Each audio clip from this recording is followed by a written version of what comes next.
வணக்கம் நண்பர்களே. நாம் எதை சொன்னாலும் உடனே செய்து முடிக்கும் குட்டிச்சாத்தான் வசியம். குட்டிச்சாத்தானை எப்படி நம்ம வசியம் பண்ணுறது? இது காலங்காலமாக நாங்கள் பண்ணிட்டு வரோம். நீங்களும் செய்து பாருங்கள். ஒரு தேவாங்க நீங்கள் பிடிச்சி அதை வளருங்க. வளர்க்கும் பொழுது கண் பீலை வரும் இல்லையா, அந்த பீலை எடுத்து நீங்கள் தினம் திலகமாக வச்சுட்டு வாங்க. அமாவாசை அன்று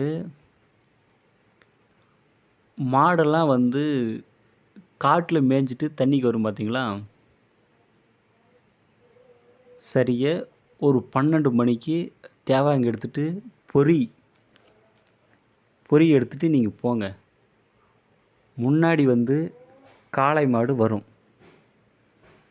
அந்த காளை மாட்டோட கொம்பு சந்தில் குட்டி சாத்தான் அமர்ந்திருக்கும். அதை பார்த்த உடனேயே தேவாங்கு அழும் அல்லது நம்மளை விட்டு கீழே இறங்கும்.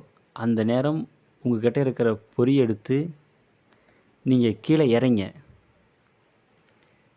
இறக்கும் பொழுது அதை பொறுக்கிறதுக்கு அந்த குட்டி சாத்தான் அந்த காளை மாட்டிலேருந்து கீழே இறங்கி வரும். அப்பொழுது ஓம் இரியும் குட்டிச்சாத்தான் வா வா அப்படின்னு 1008 உரு மந்திரம் ஜபித்து அதை வசியம் பண்ணி வச்சுக்கோங்க. பிறகு அன்று இரவு சகல படையிலும் வைத்து பூஜை பண்ணுங்க. இப்படி செய்தால் ஒரே நாளில் உங்களுக்கு குட்டி சாத்தான் வசியமாயிரும். இது 100% வெற்றியாகும். இதில் எந்த ஒரு மறைக்கவும் இல்லை. நான் தெளிவாக சொல்லியிருக்கிறேன். கண்டிப்பாக செய்து பாருங்கள். ஏதாச்சும் டவுட்டாக இருந்தால் கூட ஃபோன் பண்ணி கேளுங்க, கண்டிப்பாக சொல்கிறேன். ஆனால் இப்படி செய்தால் 100% வெற்றியாகும்.